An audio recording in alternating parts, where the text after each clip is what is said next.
Good morning class 10th। Economic growth की हम लोग बात कर रहे थे प्रीवियस वीडियो में।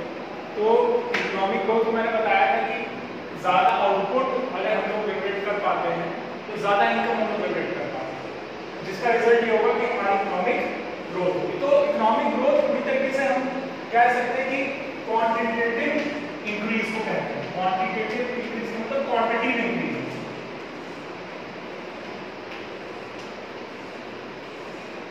Quantitative increase. ठीक, तो क्वांटिटेटिव इंक्रीज कैसे हो सकता है? हमारी पूरी इकोनॉमिक ग्रोथ किस पर डिपेंड करती है? प्रोडक्टिविटी के ऊपर डिपेंड करती है। अगर प्रोडक्टिविटी ज्यादा होगी, अगर हम प्रोडक्शन ज्यादा करेंगे तो हमारी ग्रोथ ज्यादा होगी। अगर हम प्रोडक्शन कम करेंगे और दूसरे देशों से आयात ज्यादा करेंगे तो हमारी इकोनॉमिक ग्रोथ स्लो हो जाएगी या हम लोग डिक्लाइन में चले जाएंगे। तो जरूर इकोनॉमिक ग्रोथ के लिए जरूरी है कि प्रोडक्टिविटी हमारे यहाँ ज्यादा हो, और प्रोडक्टिविटी के लिए जरूरी है कि हमारे पास इंडस्ट्रीज ज्यादा हो और इंडस्ट्रीज में लेबर फोर्स ज्यादा हो, लेबर फोर्स के पास एसेंशियल इक्विपमेंट्स भी हो। तो अगर ये सारी चीजें हमारे पास हो जाती हैं, सारे फैक्टर्स ऑफ प्रोडक्शन हमारे पास लैंड, लेबर, कैपिटल, कंपनियों, ऑर्गेनाइजेशन की सारी पांचों चीजें हमारे पास अच्छे मात्रा में क्वांटिटी ज्यादा होती है हमारे यहाँ, तो उसका रिजल्ट ये होगा इकोनॉमिक ग्रोथ हमारे देश की होगी। यानी अगर हमारी सोसाइटी अगर इंडस्ट्रियलाइज ज्यादा होती है, ज्यादा लेबर फोर्स इन्वॉल्व होती है इंडस्ट्रियल वर्क में, तो हम कह सकते हैं कि हमारे देश का इकोनॉमिक डेवलपमेंट, इकोनॉमिक ग्रोथ होगा। इकोनॉमिक डेवलपमेंट, इकोनॉमिक ग्रोथ होगा। ठीक है, it can be achieved by the use of more inputs. देखिए लिखा हुआ लैंड, लेबर, ये सब क्या है? ये सब इनपुट्स हैं। ठीक, अब जैसे हम क्या है, हमारी नॉलेज क्या है? ये इनपुट का काम कर रही है, आपके अंदर फीड की जा रही है। I am feeding my knowledge in your mind and your mind will give the output in the upcoming examinations. जो आपने नॉलेज है ना, जो हम मेरे द्वारा दिए गए इनपुट को आप जो गेन करेंगे उसी के अनुसार आप आउटपुट एग्जाम में देंगे। अगर हमारा इनपुट बहुत अच्छा होगा, सारी चीजों की इंफॉर्मेशन अच्छे से आपको प्रोवाइड कर देंगे और अगर आप उसको अच्छे से यूज कर पाएंगे तो आप ज्यादा अच्छा आउटपुट दे पाएंगे। तो और ज्यादा बच्चे अगर इस चीजों को अच्छे से समझेंगे तो ज्यादा अच्छी प्रोडक्टिविटी होगी। स्कूल के ज्यादा बच्चे जो है वो टॉपर्स लिस्ट में आ सकते हैं अगर उनकी इनपुट लेने की पावर अच्छी, अगर इनपुट के अंदर अच्छा फीड किया जाएगा तो आउटपुट अच्छा देंगे। तो लैंड, लेबर और कैपिटल, ये तीन जो आपके फैक्टर्स ऑफ प्रोडक्शन है, क्या है? फैक्टर्स ऑफ प्रोडक्शन, उत्पादकता के कारण, फैक्टर्स ऑफ प्रोडक्शन के कारण। ठीक है, तो अगर ये ज्यादा यूज होगा, ज्यादा इसका इस्तेमाल होगा तो ज्यादा प्रोडक्टिविटी हो, तो ज्यादा प्रोडक्टिविटी होगी तो ज्यादा इकोनॉमिक ग्रोथ होगी। Simple as that. ठीक है, economic growth is considered increasing the productive capacity of an economy. वही है डेफिनेशन, प्रोडक्टिव कैपेसिटी हमें बढ़ानी है। ठीक, it relates to the problem of developed countries where most of the resources are already known and developed। लेकिन यहाँ पे economic growth की जो प्रॉब्लम है वो डेवलप्ड कंट्रीज में अब ज्यादा आती है। क्यों? क्योंकि वहाँ पे ऑलरेडी सारी चीजें डेवलप हो चुकी हैं।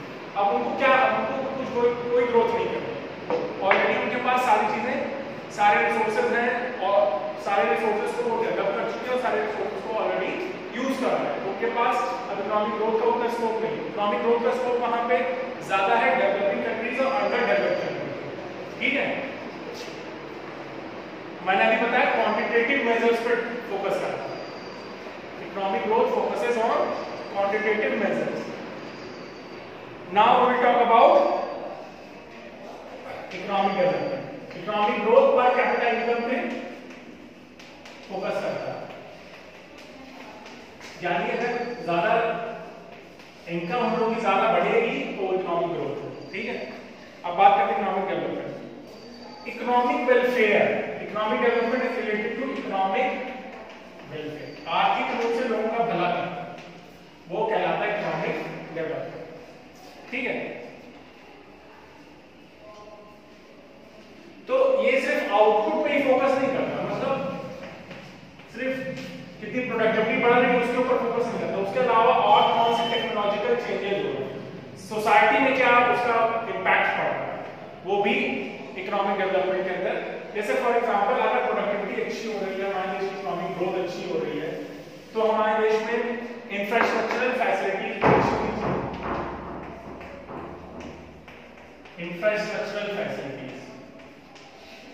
जैसे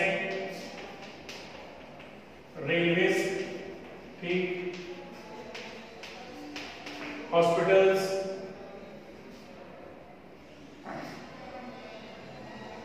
communication, education, health, housing, entrepreneur skills, transport and communications, अगर ये सारी चीजें भी हमारे यहाँ इंप्रूव हो रही है, ये जो सर्विसेज हमारे देश के लिए इंपॉर्टेंट सर्विसेज हैं, अगर ये भी इंप्रूव हो रही हैं, तो हम कहेंगे कि हाँ that we are doing some type of economic development. Okay, economic development implies increase in the availability of quality of factors of production.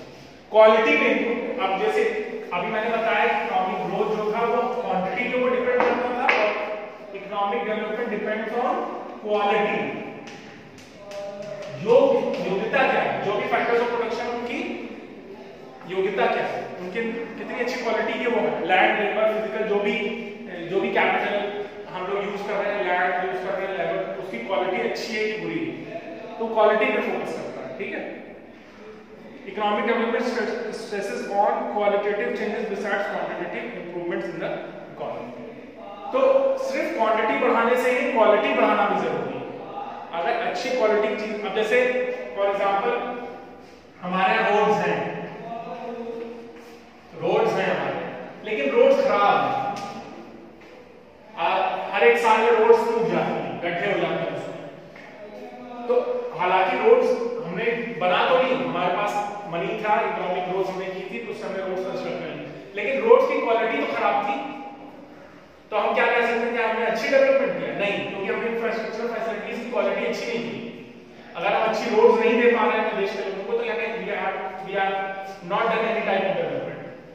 अगर हमने पहले से अच्छी रेलवे की फैसिलिटीज नहीं दी, अभी भी रेलवे को ऐसी फैसिलिटीज, एसीबीसी का कोई इंतजाम नहीं, ठीक, और जो स्पीड नहीं बढ़ा पाए ट्रेन की अगर हम लोग, तो हम कह सकते हैं कि हमने कोई डेवलपमेंट नहीं किया रेलवे के सेक्टर में। ठीक, तो वैसे ही रोड्स हो, चाहे रेलवेज हो, चाहे ट्रांसपोर्ट कम्युनिकेशन फैसिलिटीज हो, चाहे हाउसिंग हो, चाहे बैंकिंग हो, जो भी फैसिलिटीज है, अगर उसकी क्वालिटी हम इंप्रूव कर पाते हैं, तो हम कहेंगे कि हाँ हमने इकोनॉमिक डेवलपमेंट किया। ठीक है, तो इकोनॉमिक डेवलपमेंट डायरेक्टली किससे रिलेट करता है? क्वालिटी से। अगर ज्यादातर लोग प्राइमरी सेक्टर में इन्वॉल्व होंगे, तो हमारे देश का इकोनॉमिक डेवलपमेंट नहीं हो पाएगा, क्योंकि हमारे देश का इकोनॉमिक डेवलपमेंट या किसी भी देश का इकोनॉमिक डेवलपमेंट डायरेक्टली रिलेट होता है more development of the industrialized society, more development of industrialized society.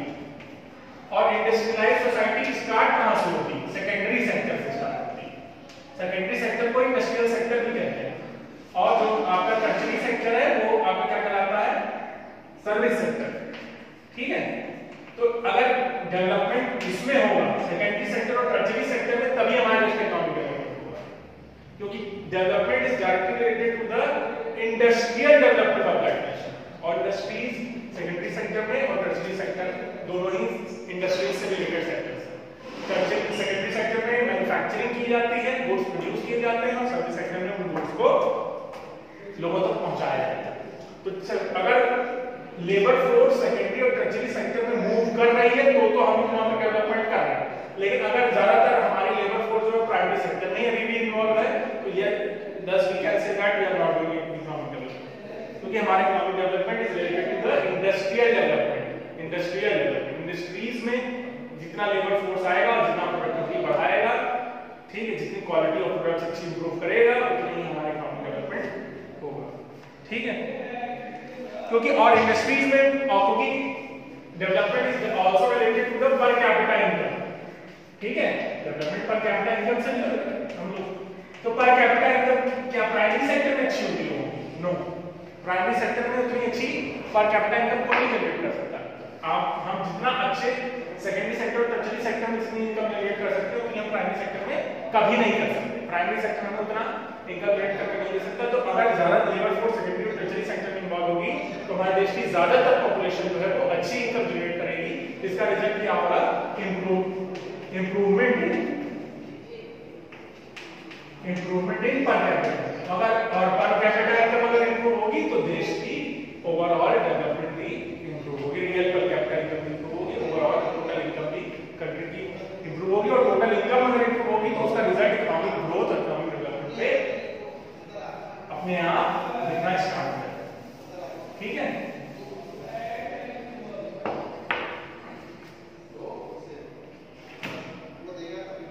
देखिए अगर नेशनल इनकम देश की बढ़ती भी तो कोई जरूरी नहीं कि स्टैंडर्ड ऑफ लिविंग लोगों का अच्छा हो। अगर देश की इनकम फॉर एग्जांपल 5% के हिसाब से बढ़ रही है, जैसे इस साल मान लीजिए देश की इनकम है 5 करोड़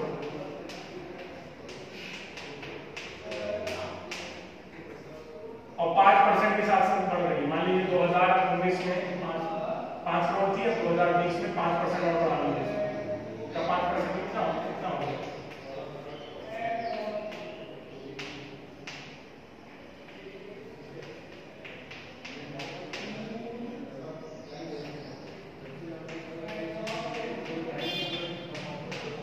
25 लाख।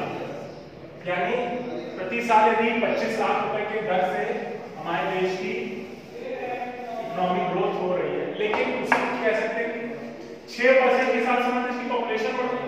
तो अगर हम देखें तो पॉपुलेशन की जो दर है वो हमारी इकोनॉमिक ग्रोथ की दर से ज्यादा है। तो क्या हमारे देश के लोगों की स्टैंडर्ड ऑफ लिविंग में कोई इंप्रूवमेंट दिखेगा? क्योंकि economic growth is going behind the population growth of the nation. So इसलिए हम कह सकते हैं कि हमारे देश की इकोनॉमिक ग्रोथ नहीं। अगर हम हालांकि इनकम हमारी 5% के हिसाब से बढ़ रही है, लेकिन तब भी क्योंकि हमारी पॉपुलेशन जो उससे तेज गति से बढ़ रही है तो ओवरऑल जो स्टैंडर्ड ऑफ लिविंग हम देखेंगे ओवरऑल जब कंपनसेट होगा, एवरेज निकलेगा तो ओवरऑल यही पाया जाएगा कि कुछ खास इकोनॉमिक ग्रोथ में या देश की स्टैंडर्ड ऑफ लिविंग में कोई इंप्रूवमेंट नहीं। If the national income is rising at a rate of 5%, population increasing at a rate of 6%, and level of living of the people is bound to go down. तो ज्यादा population होगी और उसके comparison में economic growth slow चलेगी, national income कम रहेगी, तो overall standard of living में कोई भी इंप्रूवमेंट नहीं देखने मिलेगा, उल्टा नीचे जाएगा। तो अगर ग्रोथ रेट ज्यादा है और नेशनल इनकम से, तो हम कह सकते हैं कि हमारे देश की ओवरऑल जो इकोनॉमिक ग्रोथ है वो पीछे जा रही है। ठीक है, तो इकोनॉमिक ग्रोथ की डेफिनेशन क्या है? Economic growth means the increase in per capita income of the country at constant prices. तो पर कैपिटा इनकम की इंक्रीज ही इकोनॉमिक ग्रोथ कहलाएगी। तो पर कैपिटा इनकम कैसे इंक्रीज होगी? यदि पॉपुलेशन जो है वो नेशनल इनकम के समतल चले जाए, पॉपुलेशन जो है वो नेशनल इनकम के नीचे हो, तब पर कैपिटा इनकम इंक्रीज होगी ना। जैसे सिंपल सी बात है कि किसी के पास 10,000 रुपए, ठीक है, और उसको 5 लोगों में डिस्ट्रीब्यूट करना है, ठीक, 5 लोगों में डिस्ट्रीब्यूट करना है, तो वो 2,000 रुपए इक्वली डिस्ट्रीब्यूट कर देगा। लेकिन अचानक से उसके पास पैसे उतने ही हैं, ठीक, और लोग बढ़ गए, तो इससे क्या होगा? पर कैपिटा इनकम डाउन हो जाएगी, हर व्यक्ति की पर कैपिटा इनकम डाउन हो जाएगी। तो वैसे ही पॉपुलेशन से ज्यादा हमारी नेशनल इनकम बढ़नी चाहिए। अगर नेशनल इनकम हमारी पॉपुलेशन के पीछे रहेगी तो हमारी ग्रोथ नहीं होगी, और नेशनल इनकम हमारी पॉपुलेशन से आगे रहेगी तो पर कैपिटा इनकम में बढ़ोतरी होगी, और पर कैपिटा इनकम में बढ़ोतरी होगी तो हमारे देश के डेवलपमेंट में बढ़ोतरी होगी। इसलिए इकोनॉमिक ग्रोथ हम क्या कर रहे हैं? Economic growth is the growth in per capita income. Okay, higher per capita income would mean that people are better off and enjoy, क्योंकि हायर पर कैपिटा इनकम का मतलब कि वो ज्यादा अच्छी स्टैंडर्ड ऑफ लिविंग होगी। अभी तो मैं कह रहा था कि स्टैंडर्ड ऑफ लिविंग तब तक नहीं इंप्रूव हो सकती जब तक हमारी नेशनल इनकम हमारी पॉपुलेशन से ज्यादा अच्छे दर से ना हो जाए। ठीक है, तो स्टैंडर्ड ऑफ लिविंग मतलब अगर उनके पास अच्छा पैसा हो तो ज्यादा जो भी अपनी जरूरत का सामान, जो नेसेसरी थिंग्स है, वो ज्यादा अच्छे से अफोर्ड कर पाएंगे। ठीक है, तो रेट ऑफ लिविंग उनकी अच्छी हो जाएगी। अगर उनके पास ज्यादा पैसे सेव होंगे तो हेल्थ पे भी अपना एजुकेशन हेल्थ पे अच्छे से खर्च कर पाएंगे। ठीक है, but the increase in national income और per capita income must be maintained for a long time. लेकिन इसका मतलब ये नहीं कि किसी एक साल में पर कैपिटा इनकम इंक्रीज हो गई तो बहुत अच्छा है, नहीं। ये पर कैपिटा इनकम जो इंक्रीज है ये कांस्टेंट रहना चाहिए, बहुत सालों तक ये चीजें मेंटेन रहनी चाहिए। किसी एक दर पर पहुंचना तो बहुत आसान है, उस दर को कायम रखना बहुत मुश्किल है। तो हमारे देश को अगर डेवलपमेंट करना है तो जरूरी ये है कि हमें उस पर्टिकुलर डेवलपमेंट को कांस्टेंट रखना। अगर हम किसी पर्टिकुलर लेवल पे पहुंच रहे हैं तो उस लेवल को हमें मेंटेन करना है, ठीक।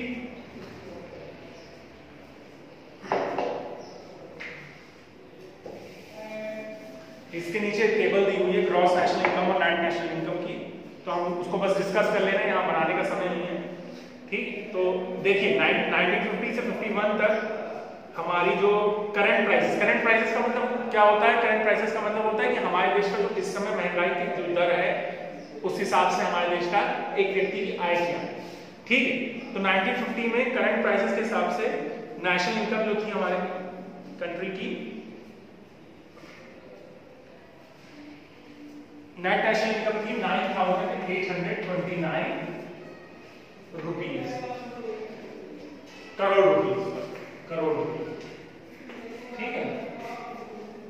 नेट नेशनल इनकम पूरे देश की इनकम 9,829 करोड़ रुपीज उस टाइम पर। और पर